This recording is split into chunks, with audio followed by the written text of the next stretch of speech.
En el caso de la resistencia, tendríamos que la resistencia es igual a 20 ohms. ¿Sí? Para el caso de la inductancia, dice que L es igual a 0,05 henrios. Y para el caso de la capacitancia, dice que tengo un capacitor de 100 microfaradios. Así. Importante esta parte, nosotros no podemos trabajar con estas unidades, ¿sí? Porque los cálculos que nos van a dar no son los indicados. Entonces, lo más recomendable siempre, digamos que es obligatorio, de trabajar en ohms, en henrios y faradios. Entonces, esto vamos a pasar los faradios. Entonces, esto equivale a 10 a la menos 4 faradios. Ya tenemos todas las unidades indicadas. Entonces, vamos a hacer un pequeño esquema de cómo está planteado el circuito, de qué forma tiene el circuito. Entonces, en este momento estamos viendo circuitos RLC serie. ¿Sí? Entonces, vamos a hacer un pequeño dibujo.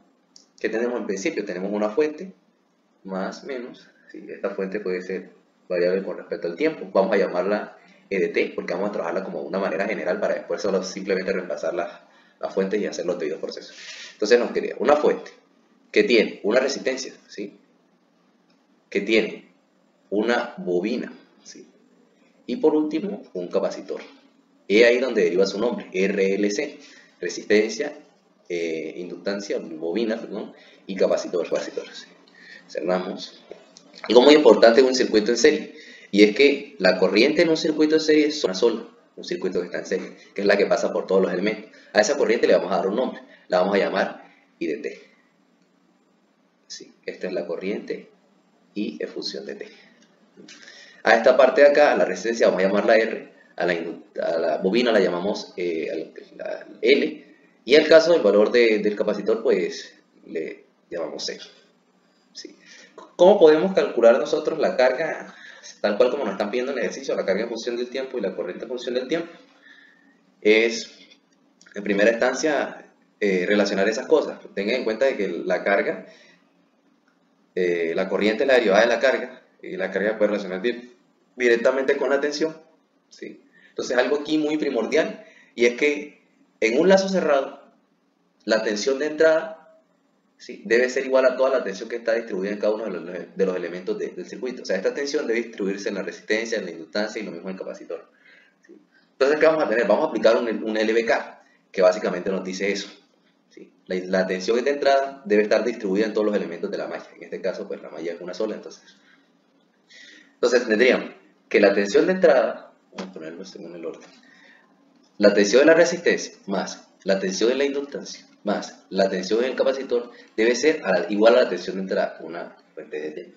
¿Sí?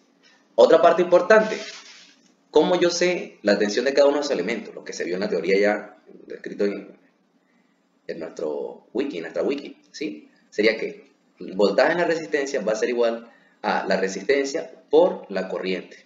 En este caso es una corriente que varía con respecto al tiempo. Tener en cuenta de que la corriente es igual a la derivada de la carga con respecto al tiempo. En el caso de la bobina, la tensión de la bobina va a ser L por la derivada de la corriente con respecto al tiempo, ¿sí? O como queremos trabajar todo en función de la carga, vamos a decir que esto es L por la segunda derivada de la carga con respecto al tiempo. Y para el caso del capacitor, tendríamos que la tensión del capacitor va a ser 1 sobre C multiplicado por la carga. Entonces, teniendo ya esas expresiones, pues reemplacemos aquí en la ecuación. Entonces nos queda la tensión, vamos a ponerla según el orden de la derivada. Entonces, empecemos por la tensión en la bobina. La tensión en la bobina sería L por la segunda derivada de Q con respecto al tiempo dos veces, ¿sí? Más la tensión de la resistencia sería R que multiplica a dQ de T. Y por último, 1 sobre C, que es la tensión del capacitor, por la carga. Y eso es igual a la tensión de entrada. ¿Sí? Bueno, ya habiendo planteado la ecuación diferencial, nos damos cuenta, analizando aquí la expresión que nos está saliendo, precisamente los coeficientes de cada una de estas, que está multiplicando la derivada y la función como tal, son coeficientes constantes. Entonces tenemos una ecuación diferencial de segundo orden con coeficientes constantes. Para aplicarnos el método que se enseñó en el curso, tendríamos lo siguiente, que esto va a estar escrito de la forma L, m cuadrado, teniendo la ecuación característica, más Rm, más 1 sobre C. ¿Sí? Al resolver esta ecuación característica, vamos a hallar las siguientes soluciones. Vamos a hallar que m, importante esta parte aquí, y de aquí es donde se deriva la parte de por qué el circuito es subamortiguado. Y es que la solución a esta ecuación característica va a ser raíces complejas conjugadas, ¿sí? Esto es lo que caracteriza al sistema, al circuito con el comportamiento subamortiguado. Entonces, la solución sería, en este caso, sería menos 200, ¿sí? Haciendo ya, reemplazando los valores y aplicando la ecuación para hallar las soluciones de esta expresión que cumple este polinomio. Ten en cuenta que estamos resolviendo la homogénea asociada. Da menos 200 más o menos 400 y esta sería la solución a esta ecuación característica. Entonces vamos a tener en primera instancia que la solución a esta homogénea asociada, vamos a llamarla Q sub C, va a ser igual a E elevado a la menos 200t. Eso multiplicando a C1 por el coseno de 400t, ¿sí? Más una constante 2 por el seno de 400t. Y aquí cerramos, ¿sí? Ahora, como vemos que está igual a una tensión, que básicamente es una función, vamos a hallar la solución particular a esta ecuación diferencial. ¿Sí? En este caso tenemos eso t. Aquí en el inciso A me dicen la tensión, voy a ponerla acá con otro color. La tensión en primera instancia, en función de t, va a ser igual a 100 volts. ¿Qué forma tiene esa particular? Pues tiene la forma de una constante. Entonces vamos a decir que QP, perdón, va a ser igual a una constante A. Entonces hallamos la primera derivada y la segunda derivada. Entonces Q'P va a ser igual a 0 porque es una constante. Y Q'B' de P va a ser igual a 0 también. ¿Sí? Entonces, ya teniendo eso, pues hallamos el valor de esa constante. Entonces, estos términos de acá se hacen 0, este se hace 0 y me quedaría este término acá. ¿Sí? Entonces, el término sería 1 sobre C, pero resulta de que C es 10 a la menos 4, pasa arriba con potencia positiva, entonces me queda 10 a la 4 que multiplica a A. Y eso debe ser igual a ¿qué? A la tensión que me están diciendo acá, en este caso sería 10 a la menos 2, ¿verdad? ¿Sí? 10 a la menos 2. Entonces ya tengo como tal la solución particular, tengo la homogénea asociada, entonces la unión de ellas dos me da la general. Voy a tomar esta partecita de acá, me la voy a llevar a la siguiente página. Sí, entonces la Q general, carga en función del tiempo, será igual a ¿qué? A E a la menos 200t que multiplica a C1 coseno de 400t más C2 por el seno de 400t. ¿Sí? Más la particular que dijimos que era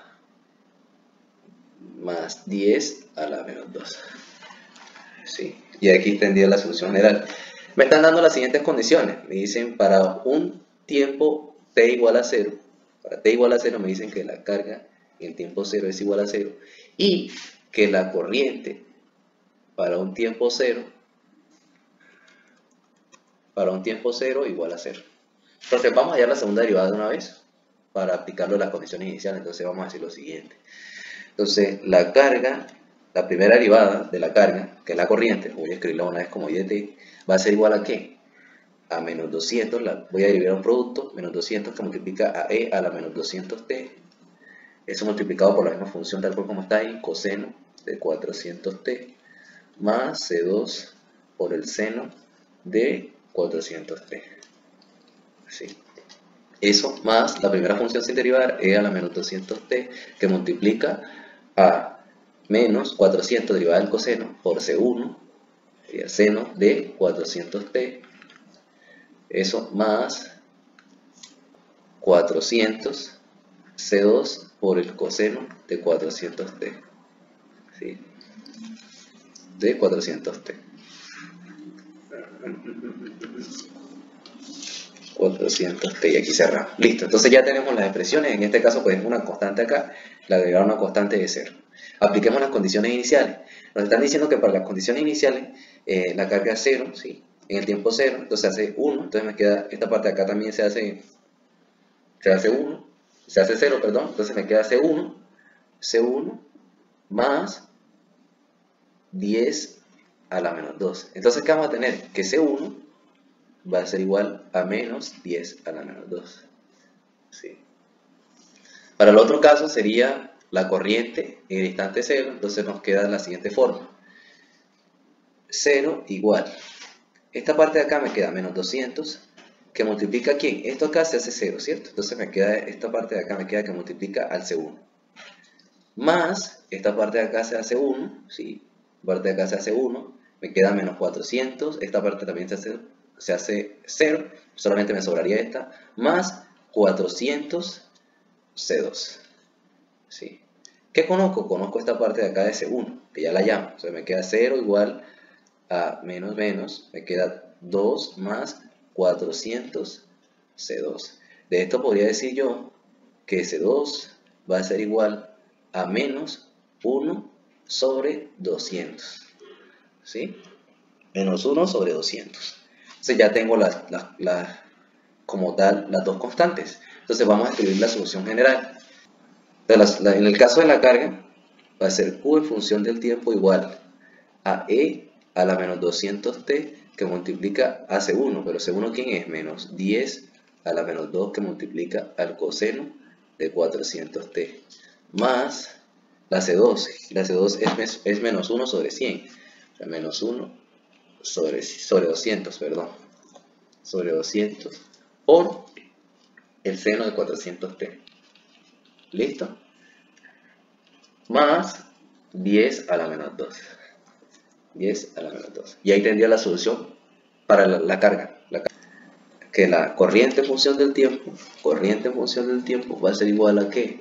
A menos 200 que multiplica a E a la menos 200t.